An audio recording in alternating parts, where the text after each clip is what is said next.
I had to go to that place to get to this one. Now, some of you might still be in that place. If you're trying to get out, just follow me. I'll get you there. You can try and read my lyrics off of this paper before I land, but you won't take the sting out this verse before I say it. 'Cause on the right, man, you stop me from buzzing out when I say it. Do something, I do it. I don't give a damn what you think.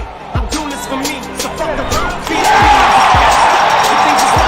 I'ma be what I set out to be, without a doubt, undoubtedly. And all those who look down on me, I'm tearing down your balcony. No ifs, ands, or buts, don't try to ask him why, how could it? From infinite down to the last relapse album, he's still shitting, whether he's on salary, paid hourly, until he pounds salary, shit just piles out of him, whichever comes first, for better or worse. He's married to the game, like a fucking for Christmas. His gift is a curse, forget the earth, he's got a verse, pull his dick from the dirt, and fuck the whole universe. I'm not afraid.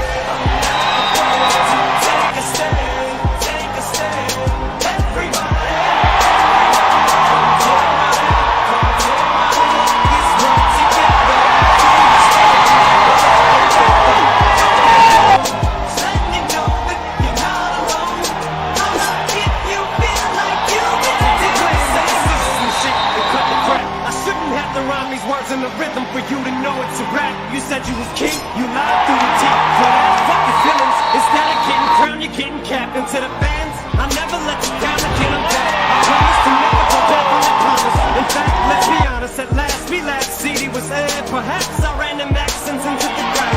Relax, I'm going back to that now. All I'm trying to say is get back to back black. 'Cause I ain't playing around, it's a game called.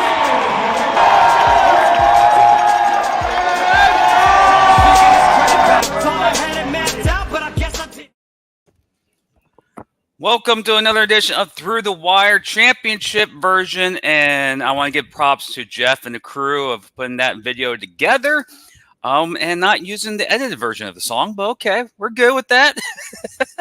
It's classic Eminem. That's when M was, I don't know, top #1 back in the day. How you doing, guys? Good. Jeff, energy's back.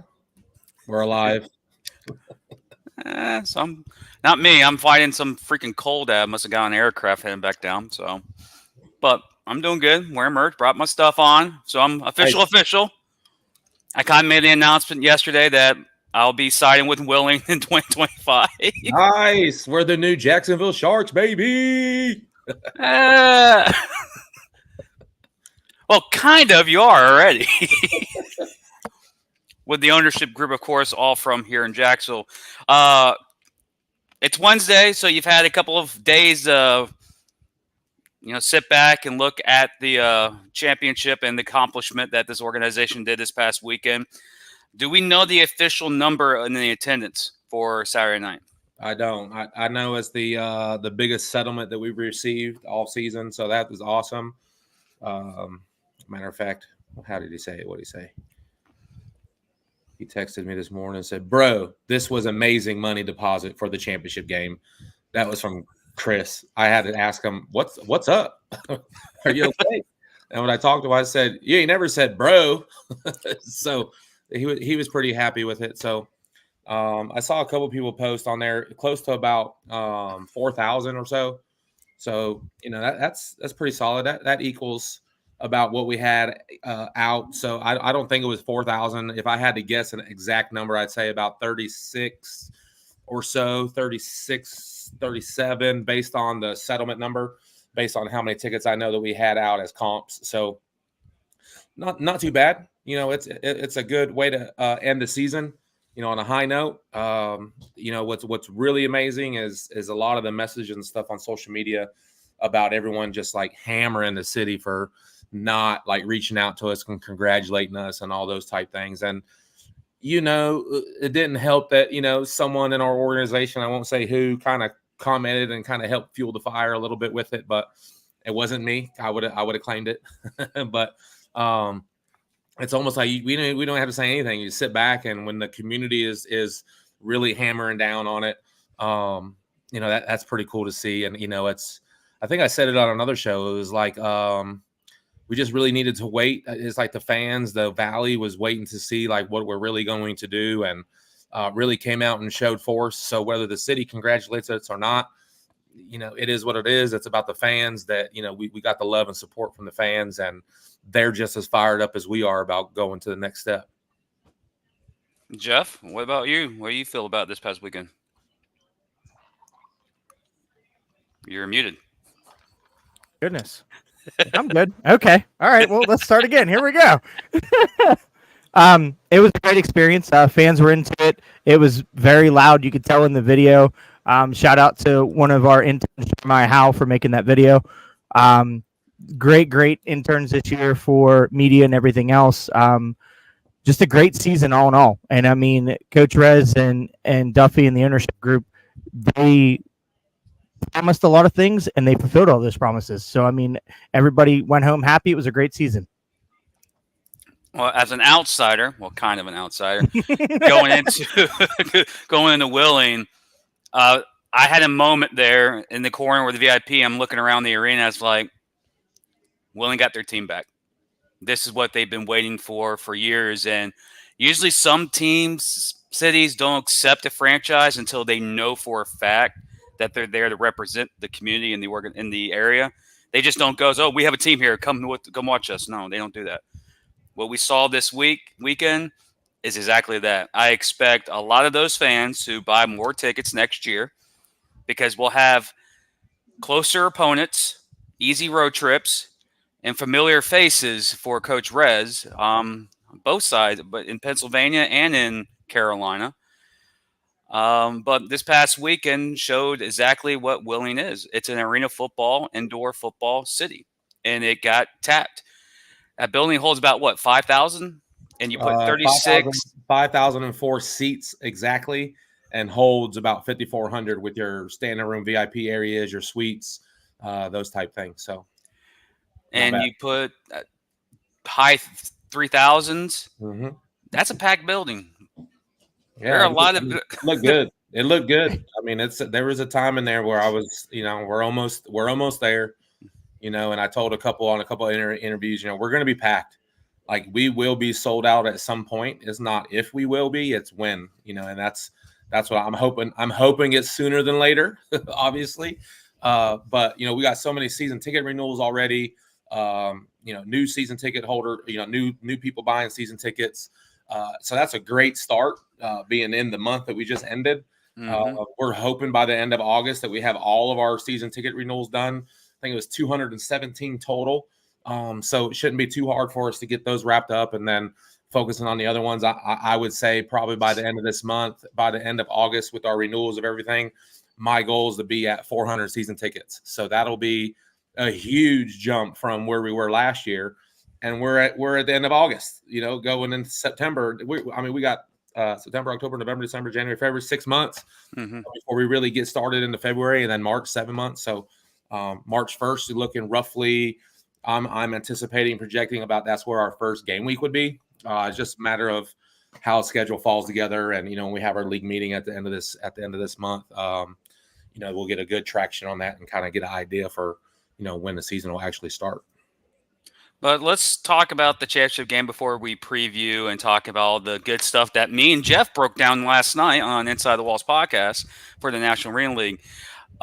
Your team this year did something pretty impressive, undefeated. Only 3 teams in the industry have gone undefeated this year and won championships. Even though we've kind of on this show, actually we talked down a lot today, AL2 this year, because we know where this organization was headed. But capping off with a championship performance like that, you insert I remember sitting by the owner or standing right next to him. He goes, they're up by 1 point. I was like, this game's over. Like, Peach State doesn't have enough dogs to go up against y'all. You're winning the line of scrimmage. And Duffy was like, okay, I hope you're right. And then I go back to him at the end of the game. I was like, I told you. He goes, yeah, you're right. It's like Peach State didn't score again. So, but a dominating performance, a little sluggish start in the beginning, but halfway through the second quarter, it was like game over. Like Peach State had no chance. And we started ripping them off, and then you had that. I can't remember if it was. I remember it was a scoop and score. I don't remember if it was like a block kick, maybe, or maybe it was a scoop and score. Either way, it was a fumble recovered. We ran it in for a touchdown. It was a bad pitch. Yeah, I think it put us at like 50-some seconds. I told Coach Mott, hey, we got 3 timeouts, or we had 2 timeouts at the time. We're be ready. I'm going to tell you when to call a timeout because you're going to get us this ball back. He said, I got you, Coach. If I could tell you as many times he said, I got you, Coach. I got you. Coach Mott has done a heck of a job with that defense. Probably the best move that we've made all leading to anything we were doing was bringing him on to partner with him and to be our DC. I've known him for a little bit. So to be able to bring him on and him already being there in the city as the defensive coordinator at Willing University, I mean, it was a no-brainer. So, and he did a heck of a job with those guys. I mean, he not only did he lead those guys, like we developed some really good defensive players throughout the season. Guys that really came from other teams, and maybe we got a player or two from other teams and other plates like Tyree Williams, for instance. Not very many people know that he was with the Cobras. He tried out for the Cobras, and they didn't think he was good enough for whatever reason. Mind blown. It's like, what are you guys looking at? Get off all the veteran mindset. And that's the one thing that I attribute to the AAL2 this year for me as a coach. It helped me develop myself from a recruiting standpoint of looking at these guys a little bit differently. Yeah, they may have came from a Steel City Stampede or Jersey Bearcats or a Maryland Eagles or a Maryland Warriors. And before, I might not have really looked at those dudes unless I knew them and I knew somebody that said, hey, look at this guy. Now I can really take a look at guys in a different mindset where a lot of us that have been doing it for a while might be hung up on the veteran thing. And, it's helped rejuvenate me from that standpoint. And like a guy like Tyree Williams, Devontae Tinsley was in the AIF. He just pops on. He was in the AIF down in Amarillo. Probably had one of his better performances of him playing football. And he came from, the AAL2 previous from last year. And he had a lot of good plays, had a few picks, and then he gets released the next week. And it's like, what are you guys doing? So I reached out to him. We talked. I can't remember how the connection came. But we pulled the trigger on him and give him a shot. Dante Mason, right? First game of the season. If you would have asked me if he would have been defensive player of the year, I'd be like, dude, we just bombed on him 57-0. But Coach Mott, watching film, he's probably one of the most organized people I know through all facets of meetings, film, game prep, all that. Says, hey, we might need to look at this dude. And so we looked at film and we checked him out, and boom, we ended up pulling him over to the Willie Miners, and he ends up winning Defensive Player of the Year. So all around, we scored on some of these guys that, gave some guys some opportunities, put them in a good situation, put great things around them, off the field. They come together as a team. I mean, we're a tight family group. I'm excited to see how they battle going forward.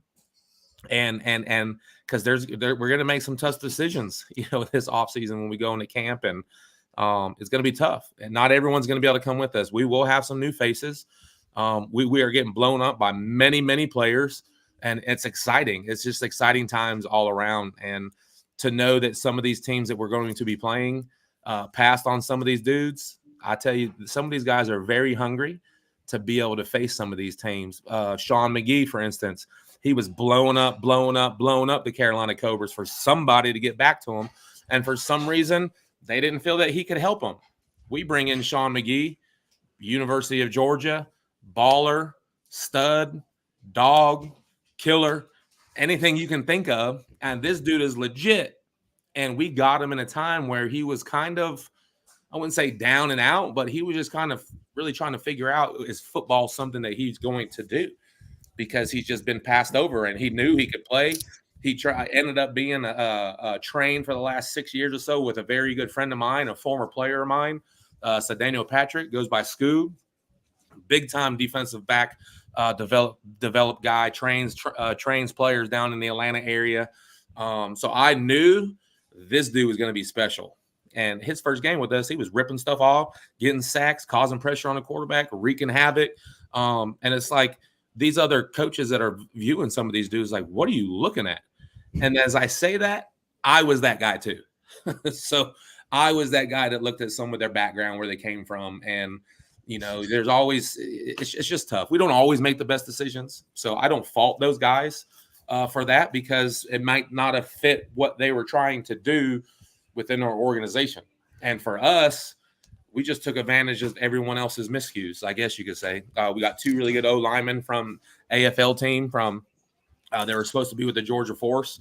That didn't happen very, what everyone thought it was going to be. And that was a huge pickup for us, adding to our offensive line. So, we did a really good job with our player personnel guys, from our coaches, through Jay Wilson, through Ben McToy. It helps out with a lot of guys. A lot of these guys are in the loop in the network with Ben. Does a heck of a job with that. So, adding him to the mix with some things, helping out with some players. It's, it was a great season.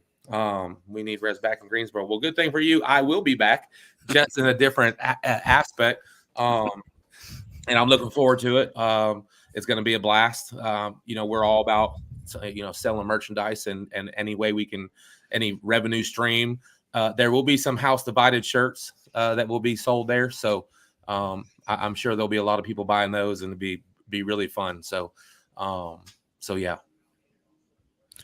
Also, there was a question here. Oh, go ahead, Jeff. Let me go find the question. A lot of people are commenting today on the show, which is pretty good. Coach, I want to talk about the bath. Let's talk about the Gatorade bath. You tried to run away. You almost had them, but they were relentless. They got you. They got Coach Mont too. So here, let me stop you real quick. I wasn't running from anybody. Okay, so I'm going over there to talk to some of the guys. One of the dudes on their team was trying to talk to me on the side, because he was really apologetic of, he hadn't been with that team for too long, but they're still his teammates, and he felt it was important for his being to apologize for the way some of their players were acting, because some of their players were acting kind of crazy. Dancing around all crazy, and they're getting blown out by 40, 50 some points or whatever the score is.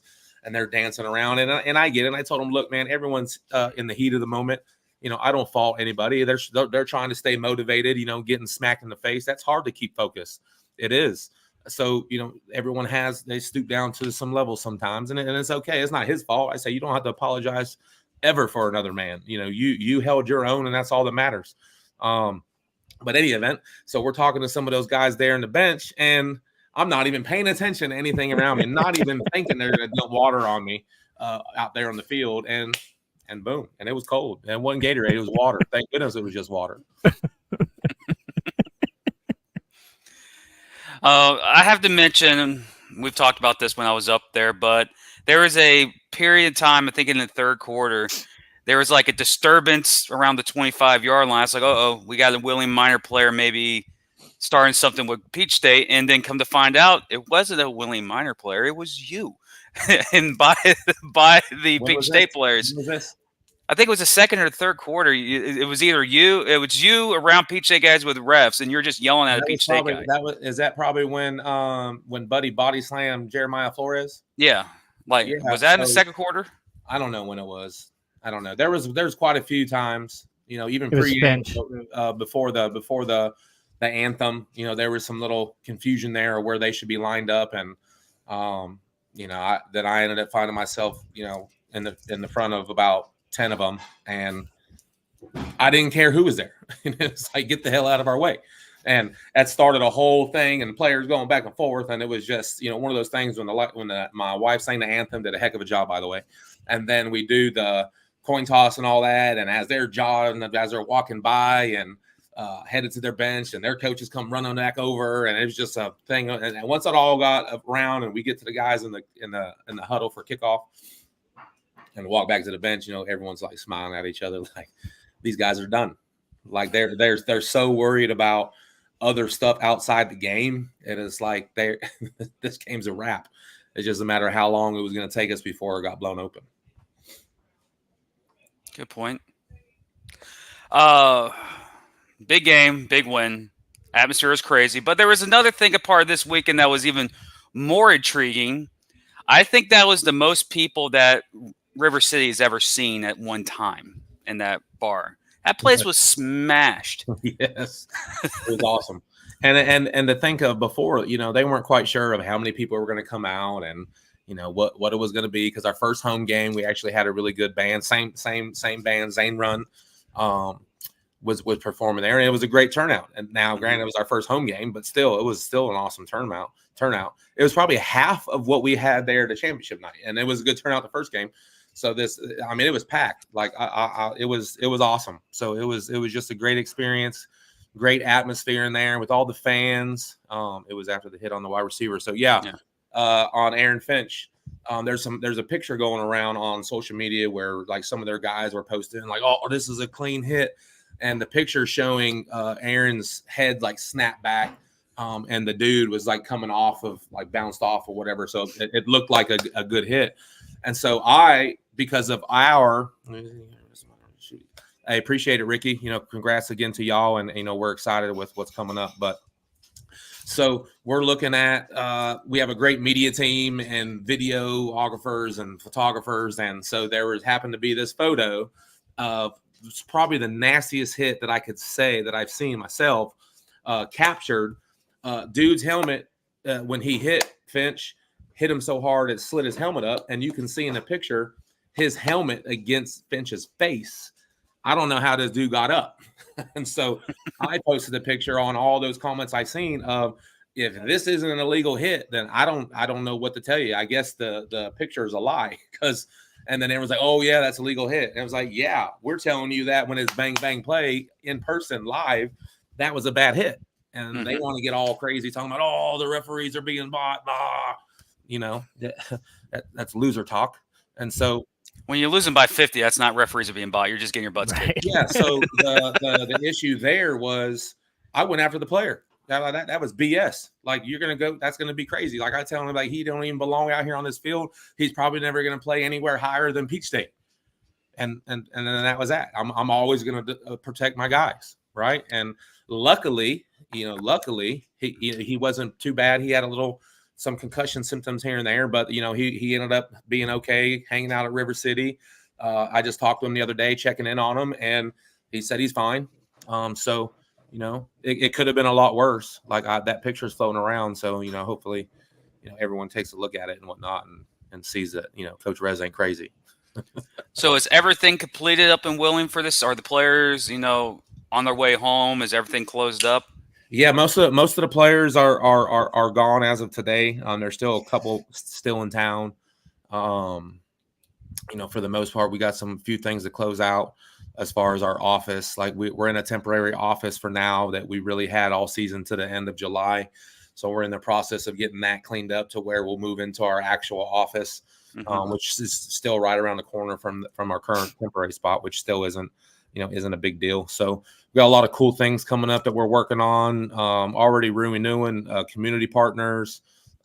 Matt, our assistant GM and assistant coach, he's getting a lot of stuff in order for some stuff coming up, a lot of fairs and things like that, and trying to get our name on the list for a couple of the main like Christmas parades and those type things. So we're hammering it down.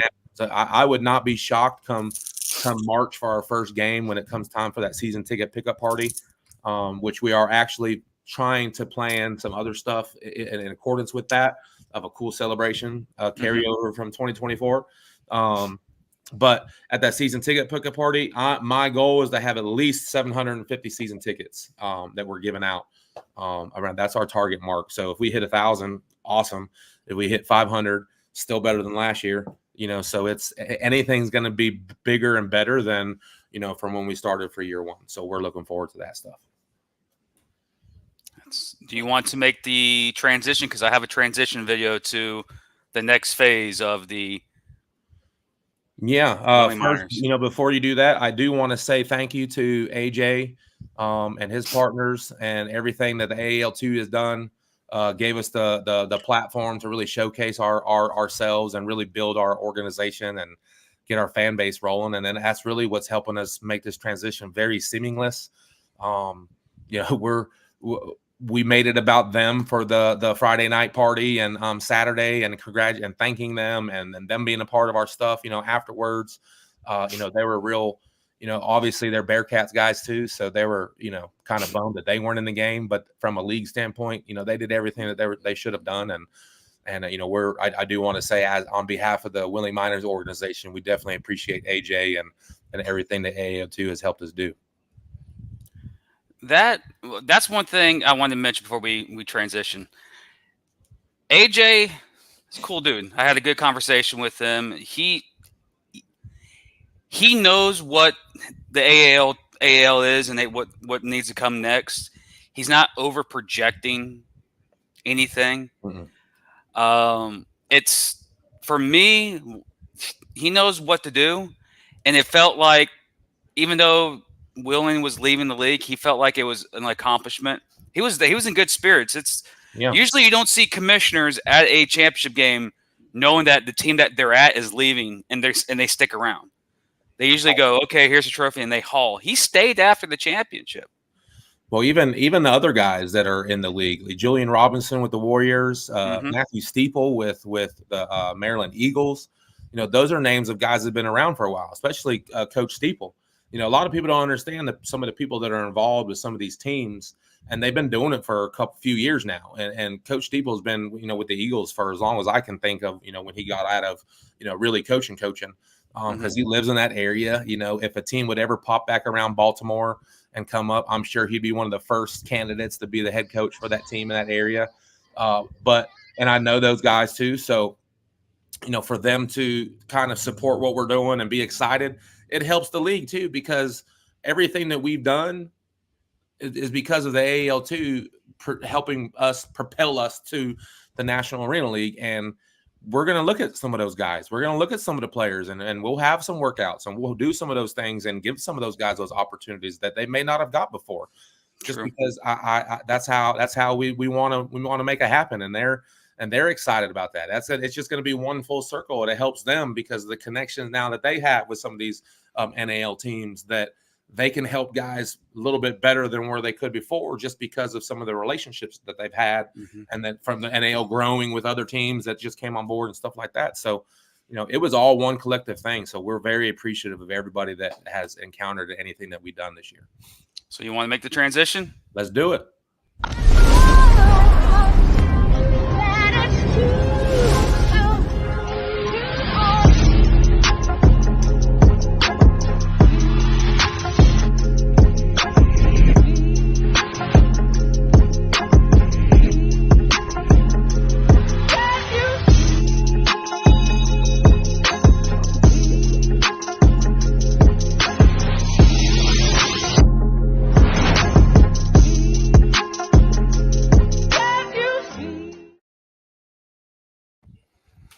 And now we set a new chapter to the National Arena League, a league I've covered for over 3.5 years, 4 years now.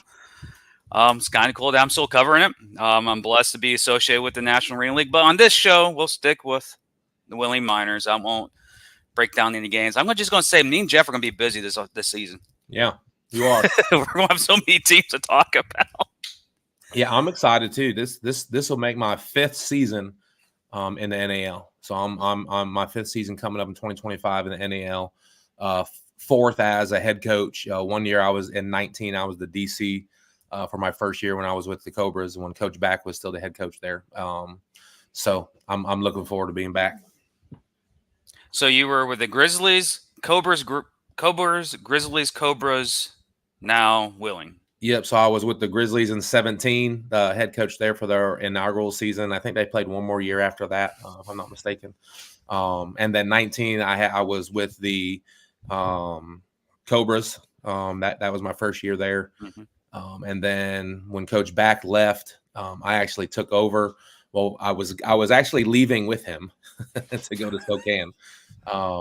lot of stuff crazy going behind the scenes there with some of the stuff that took 4 to 5 years to now to kind of come to light with some certain things. But anyways, once I come back, I had a great job opportunity, so I took that. So I ended up staying. It was a hard decision to do, but I couldn't pass up the money. But once I took that job, I was really kicking myself because I'm not meant to be doing a regular job. That's not what I'm supposed to be doing. So, we're battling some of those things eternally. But so I actually came back to be the head coach, took over the head coach job there. I thought we put together an awesome roster going into 2020 season. At that same time, the Rough Riders were going into the NAL, where they were here in Wheeling. And the roster they put together was going to be freaking awesome. So, everyone's gearing up for this great season in 2020, and then COVID happens.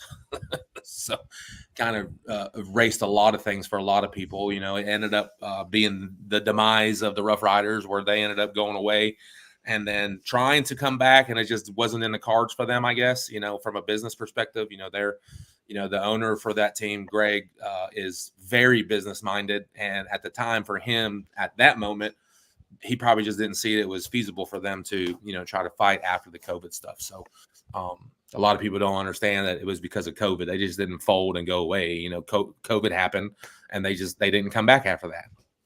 Well, we continued on with the Cobras and got into the 2021 season. That's when we kind of really was hitting it off with inside the walls, and played your little fantasy football there, which was fun because it was warranted. Sometimes you got to get a little slapped in the face a little bit to kind of wake up and smell the roses, so to speak. Well, the quarterback you had didn't figure out the game until the following year in Albany. I know it. I mean, we've had some good ones. And he started the season off pretty strong. I mean, he beat out a vet, an AFL vet in camp. People thought I was crazy for going with the rookie, but in my gut, that was the dude. Like, he was going to be the guy, and he turned out to be fine. Got rattled a little bit, banged up. Our O-line was pretty suspect during that time. So, it was a collective effort to some of his mistakes and frustrations and whatnot. And we ended up bringing in a vet to take over, and made some other moves and fixed the O-line. Had I fixed the O-line before that, he probably would be still with me today. But it's just the way that things work. And then we fought back to make the playoffs, and we made the playoffs, but we lost, and to Albany on some stuff. And I feel like we had some chances. We just couldn't capitalize on them. And then the game just got away from us. And then 22, we fought and did a lot of things. I felt like we put a really strong roster together, championship caliber. It was looking to be in the championship game and really focused on that.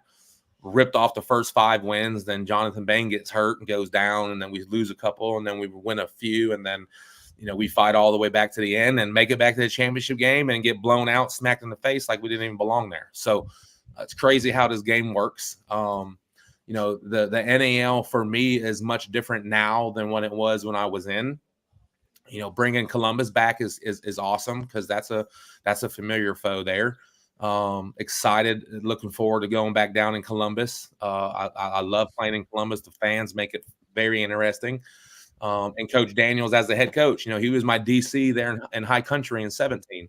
So I got strong ties there. I used to be the defensive coordinator in Columbus back in 2013. So got a lot of ties there. Coach Daniels has done a heck of a job, to be in a league where there's 3 of us that's undefeated, champions is pretty cool too. So, so that's pretty awesome.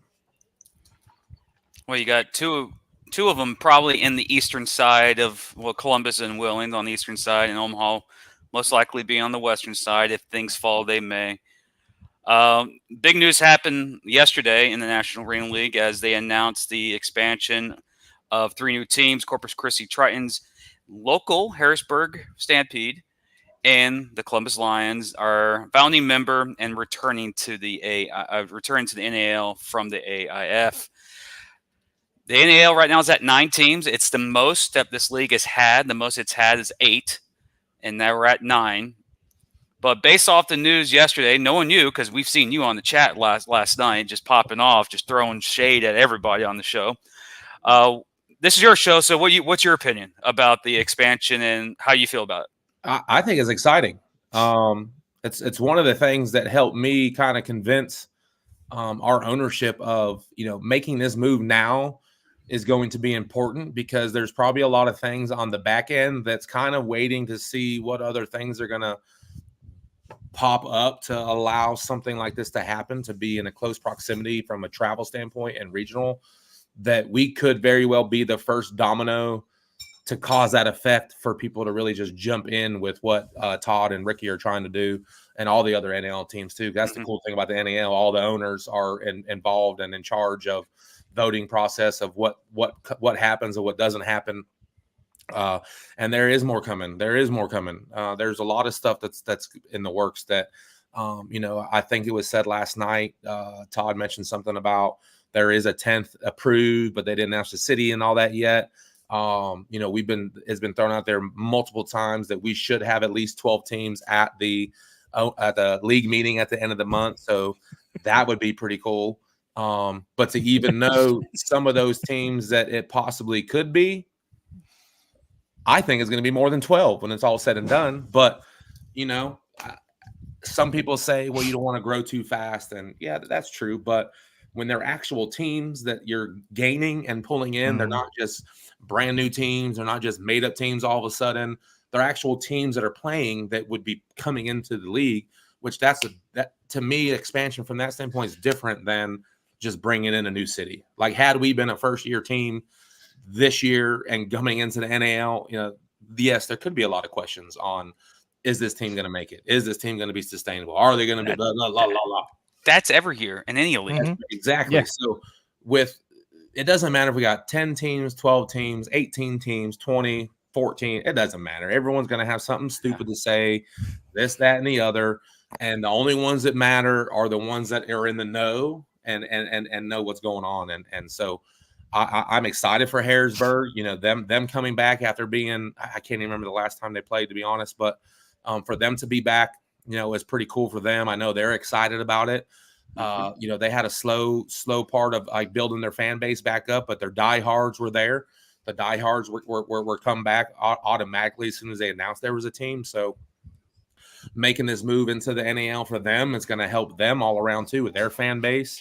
A lot of people don't know this or remember that I actually was the head coach there for the second half of the season in 2011. So I know the struggles and everything that they go through. And just talking with Justin, through yesterday and today, he was telling me that from when I was there, it's a totally different like vibe in the city and just everything like that. And we're already talking about our big rivalry name and what we're going to call it, and we'll have a trophy that will pass back and forth to the winner and those type of things. So that's the stuff that I think's been missing in the NAL, and to be able to have that and multiple areas of the country now with Omaha and Sioux City and then Carolina and Columbus and us and Harrisburg, and yes, it's going to be us and Carolina too. So there's going to be multiple streams of different avenues of rivalries and just fan bases traveling. And so I think it's amazing. I think it's awesome. I think everyone's going to be excited about it. I think it's elevated everybody's own organization within their footprint of where they're at. But the NAL was going away. I mean, was it though? I mean, I don't know. I mean, we weren't in there, so how do we know? We don't know what's going That's on. my co-host from the Inside Sharks podcast. But hey, we were told around 400, 500 days ago that the NAL was folding, and it's gone. When Jackson was going to leave, if it's going to fall apart and self-destruct. Well, Jacksonville left with San Antonio, and now there's 9 teams, 10th confirmed. But there is also one thing about like you just mentioned, is like we can create rivalries. It's like, yeah, we just tell you to talk about a certain team, and the rivalry would be born. You have so many connections in the teams in the East already. Mm-hmm. Yeah, Harrisburg, Carolina, and Columbus. You already have. The only thing, you have any connections in Corpus Christi? I do. I'm friends with Kevin and Hector and all those guys. So, it'll be exciting to, be with, have a chance to play them. You never know.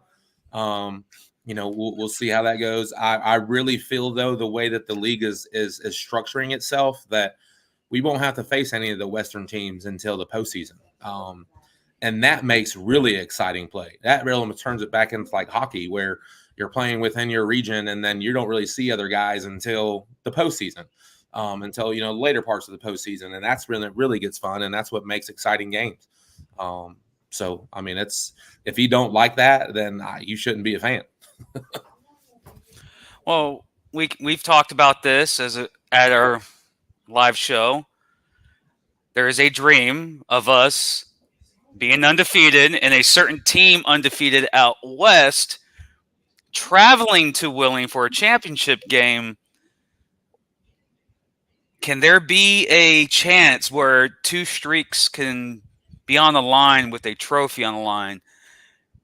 And I think we have somebody who's trying to make T-shirts, if I remember, if that's possible. A rivalry with possibly Omaha. I'm trying to remember. It's for the life of me because I almost brought it up a few times. I was trying to explain to my wife, but I can't remember what the heck we said. It was like, "Where's the beef?" or "Who's the beef?" or yeah, where's the beef? Yeah, not beef or something like that. To where that would be really cool, shirt to do and all that stuff. But we gotta. It's not going to be what like it was. We're coming out and people say, "Oh, you didn't play nobody." You're going to do all blah. It pains me to not say something to those people because don't you think I know that this ain't going to be the same thing as this past season? Like it's just like you want to just reach through there and like slap them across the face, as they're looking at their computer screen and then wake up because they didn't realize they just got jacked up. That it's just funny to me, but I know it's going to be tough. Are we going to beat teams 77-3? Shoot, no. But could we possibly beat some teams by 25 or 30? It's possible because it happened this past season with these same teams. So, we're not going into anything new. Our defensive coordinator is very experienced. He's got a lot of indoor experience playing in the IFL. So he's very familiar with the game. I'm familiar with football in general. So whether it's indoor, outdoor, arena style, indoor style, it doesn't matter to me. It's football. When you're a student of the game, as much as you possibly can put in your brain until you meet someone else that they have their ideas, and then you take their ideas, and then you take the other guy's ideas, and now all of a sudden you have four brains working because it's not all about just you. It's some people do things better than other people. So if you want to be good, you have to be not even good. You want to be great. You have to be able to adapt other things into stuff that you're already doing. That's what I'm most excited about. The arena style is great. It's fun. It's, you're scoring a lot of points, but the indoor style, that really separates which coaches know what they're doing and how to make adjustments and how to do certain things. And you see it in the IFL. It took Manassas and them in San Antonio a little bit to get, familiar with what's going on. It took Jacksonville much longer. I still don't know if they got it, but at least they're showing improvement. It's the same thing in the NAL this past year in the indoor rules. Carolina didn't look very good at times. They had a decent record or whatnot, but when they struggled is because none of those coaches knew anything about the indoor game. So it's not the arena style. And then once they started grasping that and kind of molding some things, it fixed them for a little bit and just one went away from the championship game. So, for us, it ain't going to take us freaking half the season to figure it out.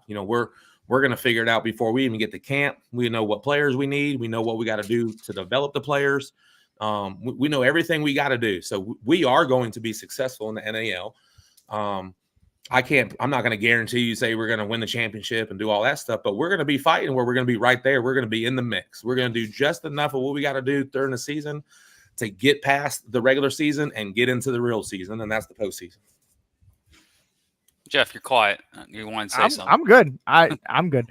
I can't wait to see the playbook that Coach Rez comes up with for these indoor rules because just the offensive genius that he is, it's going to be amazing to try to see what he can do with two men in motion. He can run RPOs. He can do different things. I mean, you're letting the mad scientist work. Like that's exactly what's going to happen. Well, it's even going to be funner in our meetings and film sessions with our quarterbacks and our players and our offensive team. Because when you come to Wheeling, you're coming to work. defensively, offensively, like we're meeting to meet about the meeting, about the walkthrough before we even get started with practice, and then watch the film, and then meet about practice to meet again before we talk about the next day.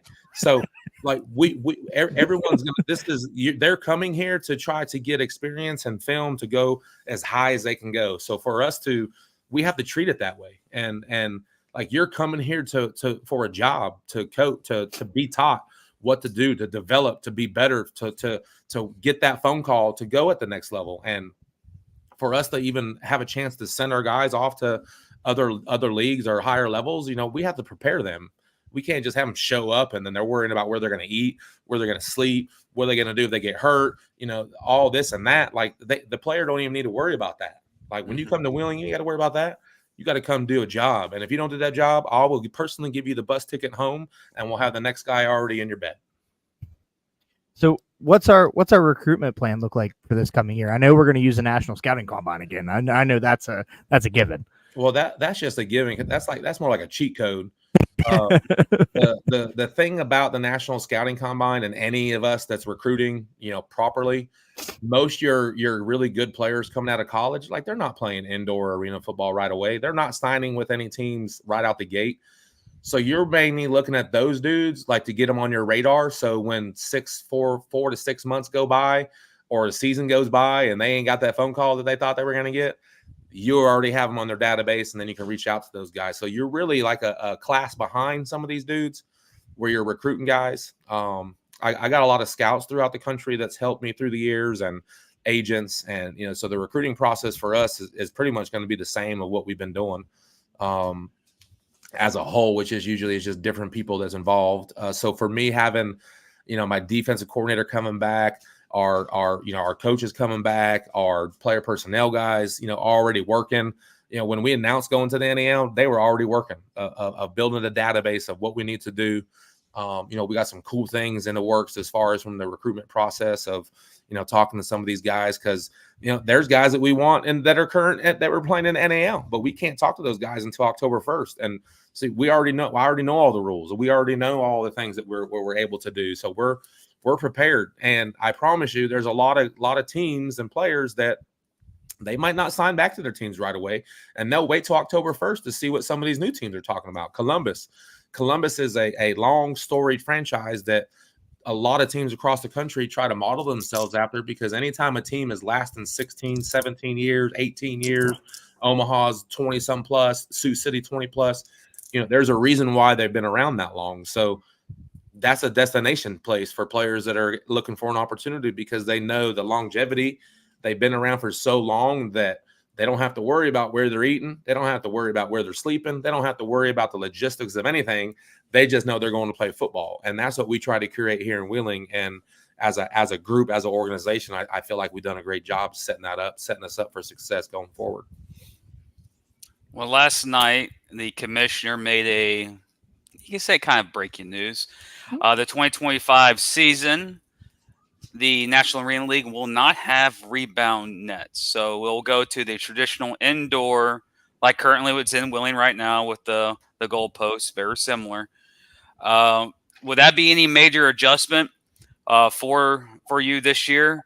Or is it just an easy transition now? It's like nets are just nets. No matter what, we still got to play the game within between the goal lines.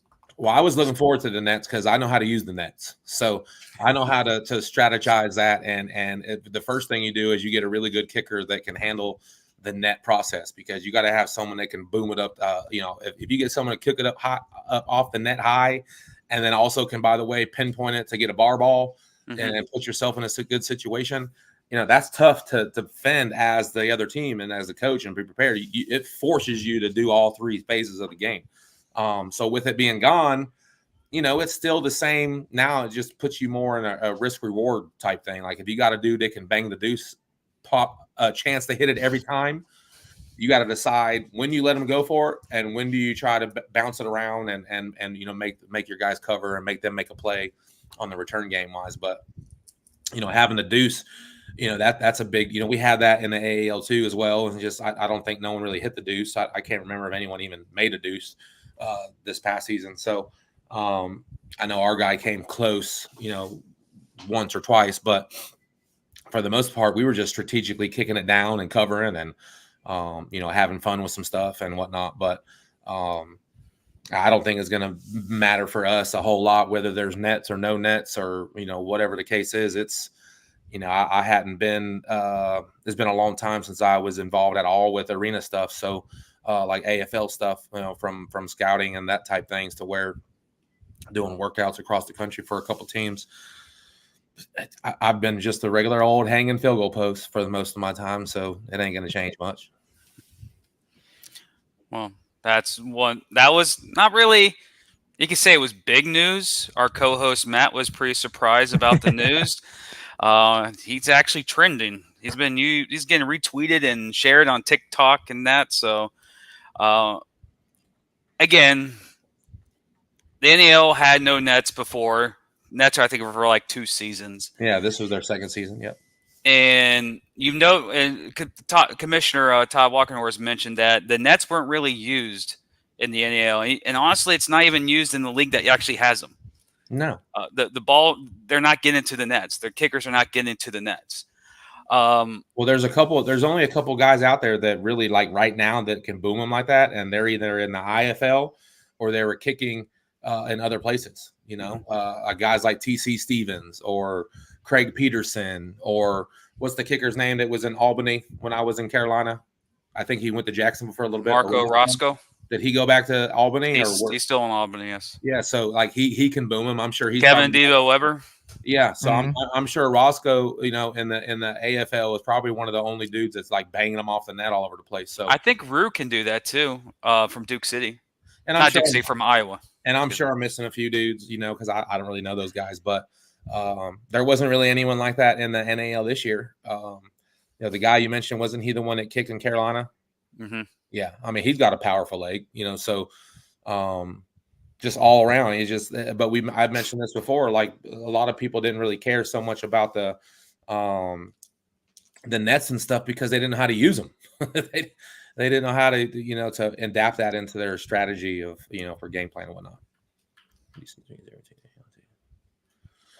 I would just say that's just the experience from some of these players.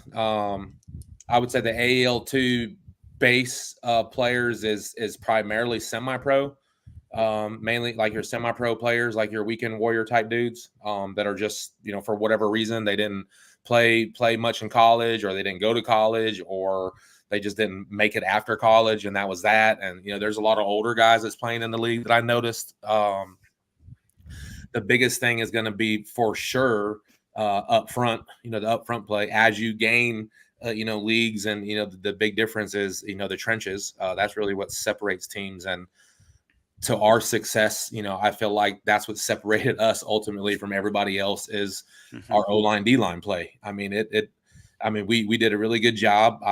Grant may have been sacked maybe one time all year, maybe 2. That's probably stretching it. My O-line's probably gonna get pissed off at me. But other teams, the championship game, I think we had 9 sacks. You're not going to win a lot of games if you're getting sacked 9 times. No, I don't matter. It doesn't matter who you are. And then on the flip side of that, when you're on the defense, you got a defensive line that you're getting after it, and they can't block you. It's going to be a long night. And that comes back to what I said a little bit at our awards banquet, from some of the guys we gave O-line of the year and D-line of the year to, Brandon Thorpe and Zay Lewis, that protect ours, get after theirs. And that's the biggest thing of we protect our quarterback and get after theirs. You're going to win a lot of ball games if you can do that. So the biggest difference is really the trenches. We're prepared for that. We kind of built ourselves for where we wanted to go.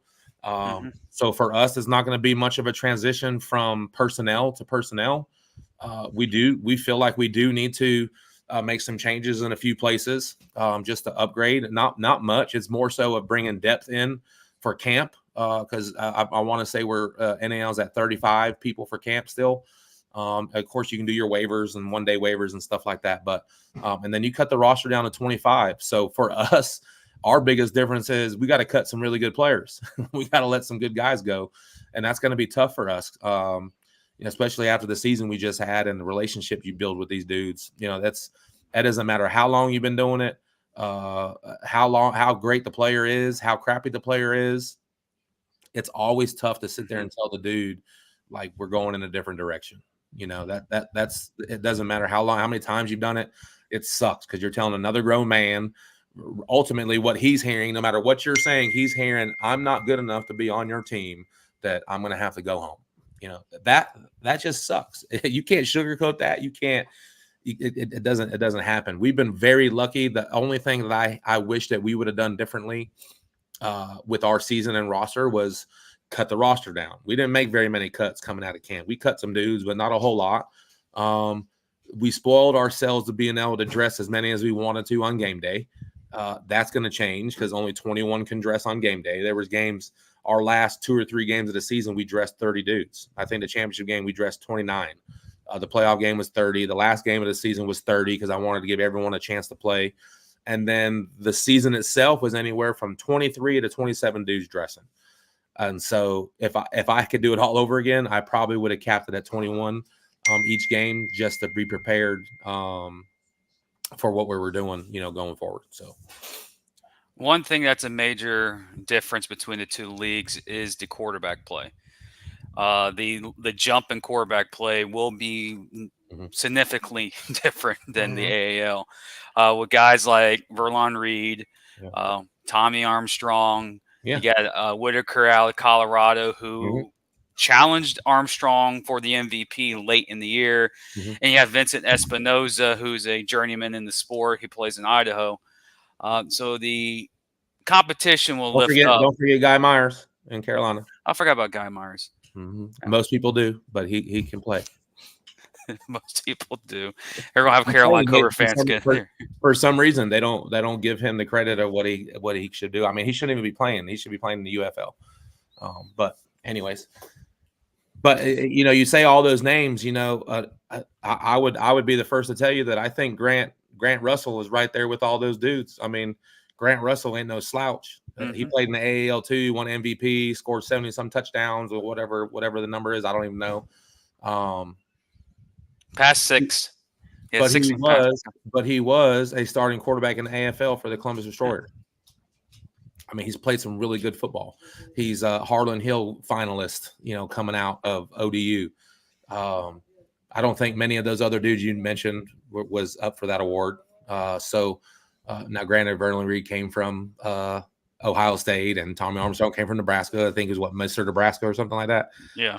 So they're ballers in their own right.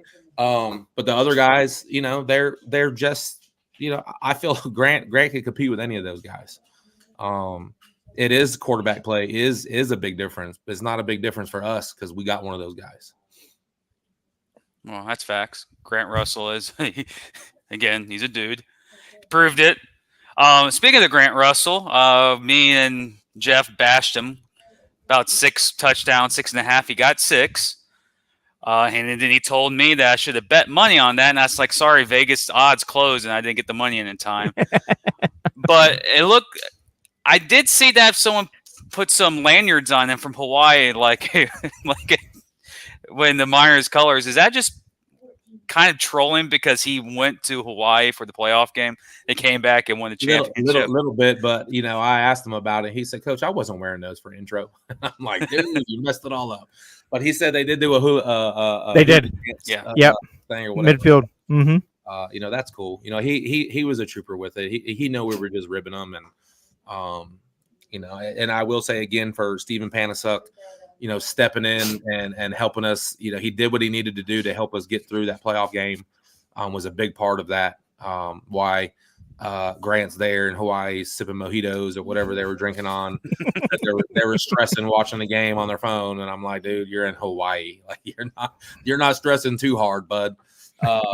No, but if he had his choice and could really 100% do it, I promise you, Grant would have been in that playoff game and not putting us in that situation. But you know, I tell all the guys, family comes first, man. You know, it's tough. You know, as bad as we would wanted him there, you know, I'm not going to tell the dude reschedule your honeymoon, bro. Like that's he would have told me to shut the hell up and then see you later, bro. Facts. We've been on for an hour. Any final words there, Jeff? No, just excited for the NAL. Excited to finally transition into an NAL team. Miners are officially an NAL team. So everything going forward is NAL related. You see the logo up on the side there. It's there. I mean, excited. The fan base is excited. I'm excited for road trips. It sounds like a lot of the fan bases are going to make the road trips to Harrisburg and Carolina. That's going to be some great places to go in and play. I've never personally experienced the Snake Pit, so I'm excited for that, to go in there and hang out with those guys and get after it. But it's going to be a great season. Great to see, that the fans responded back to having arena indoor football back in Wheeling. So just set up for a good season. Yeah, we're definitely doing the fan bus thing to Harrisburg. Hopefully we get it built up enough where people want to take the drive down to Carolina, because it's really not that far. You're looking at 6.5 hours. So that's not terrible, especially for the experience down there.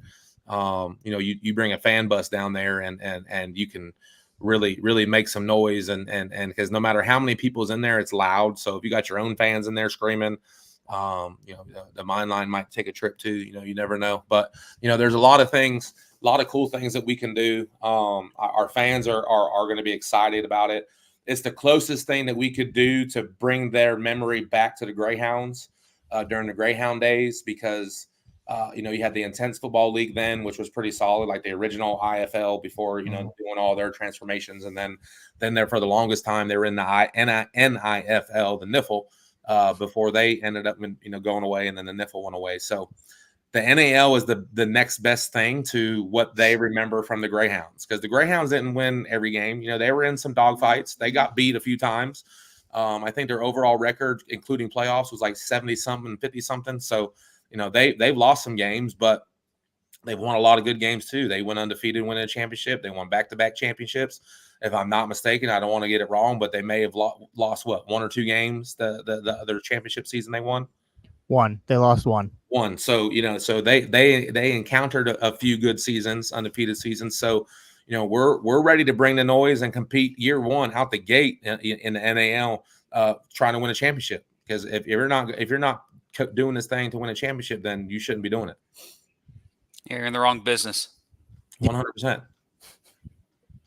So, any schedule updates? Is this still a weekly thing, or are we going to take a little time off? What's going on? What? I think we can talk about it. Maybe coming up. There isn't a whole lot going on. We could probably take. We can figure that part out. I don't think we need to be rolling these every week right now. Coming up. You got other stuff you got going on, a lot of other things. You guys are going to be busy with NAL stuff.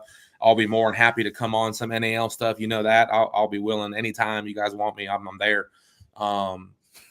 But I think once we start building up some community events and those type things, I definitely like to pop on every so often and throw a show up there just to keep the fans up to speed with what's going on. Almost create like a schedule thing that we got so fans can follow where we're going to be at.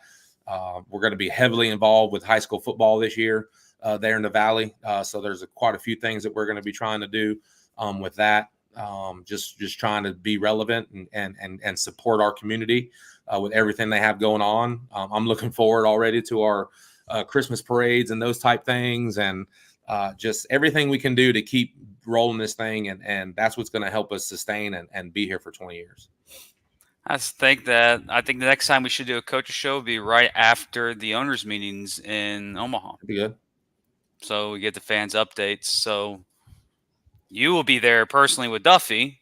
Yeah. Most likely, right? Mm-hmm. So you'll have firsthand accounts. So you can go start talking bad about Ricky in Omaha, like when he comes. No, just kidding. But that is ownership meetings are the 23rd, 24th of this month. I think they're what day is it? What day is the 26th on? Friday. So we'll get there on that Wednesday. We'll have like a social thing, whatever, that Wednesday evening. Then the meeting itself is that Thursday and Friday, and then we'll come home on Saturday. All right, so that's in 2 weeks. Yeah. So we'll have a show on July 31st. So in 3 weeks. If that's good. If anything else pops up, because me and Jeff will be busy talking to. We got interviews with the new teams joining the NAL, so that's coming up on Inside the Walls, and my other team, Sharks, season's starting to wrap up too with 2 more games left. So scheduling's getting kind of light. So for me, a lot of extra time to rest and get motivated because off season's a lot of drama. I love drama. That's for sure. Good point. Need to say number 1 show on the network. The closest show hasn't had a show in 2 weeks. That's Prime Cuts of Omaha Beef. So, hey, Craig. Stop stressing, man. We're gonna be number 1 in everything we do. You would have buddy. So, Jane Gang. Appreciate you, man. And also, we put it up here earlier, but I have to get back on it. It's funny because we say it all the time. Matt Patton from Inside the Walls through the wire at 645, 715, 615. Who knows? Who knows? Do you think we know what? It doesn't matter what time. No. Even when we were at the live show on Friday night, we were like, yeah, we're not going to do it. We're going to just do it at the arena. And you were like, screw it, let's do it. So, okay. So we put everything together and we went live. The bartenders and servers and everyone in the River City was like flipping the lights on and off. Like, yeah. Well, ladies and gentlemen, to let you guys leave on a good note, we'll play that highlight video that was created by Jeff and his crew. Until then, we'll see you guys in a few weeks. Keep updated on wvminers.com, Inside the Walls podcast, Inside the Shark, or Inside the Walls Network, and Through the Wire. You can check out Inside Sharks if you want. I don't care. Our season's wrapping up too. So with that, ladies and gentlemen, thank you for an awesome season, championship season in the books. Welcome to the National Arena League, where Rez is going to be throwing shade on everybody because that's what Rez does. That's Jeff. That's Coach Rez. I'm Jim. Be blessed. We'll see you guys in a couple of weeks. I'm not afraid. Yeah. It's been a ride. I guess I had to go to that place to get to this one. Now, some of you might still be in that place. If you're trying to get out, just follow me. I'll get you there. You can try and read my lyrics off of this paper before I land, but you won't take a sting at this verse before I say it. 'Cause when I rap, you know, you stop what you doesn't know what I'm saying. I do something, I do it. I don't give a damn what you think. I'm doing this for me, so fuck the world, be the you think just like me? I'ma be what I set out to be, without a doubt, undoubtedly. And all those who look down on me, I'm tearing down your balcony. No ifs, ands, or buts, don't try asking why, how could it? From infinite down to the last relapse album, he's still shitting, whether he's on salary, paid hourly, until he pounds out or he shit just piles out of him. Whichever comes first, for better or worse. He's married to the game, like a fucking for Christmas. His gift is a curse. Forget the earth, he's got a verse. Pull his dick from the dirt and fuck the whole universe. I'm not afraid. Take a stand, take a stand. Everybody.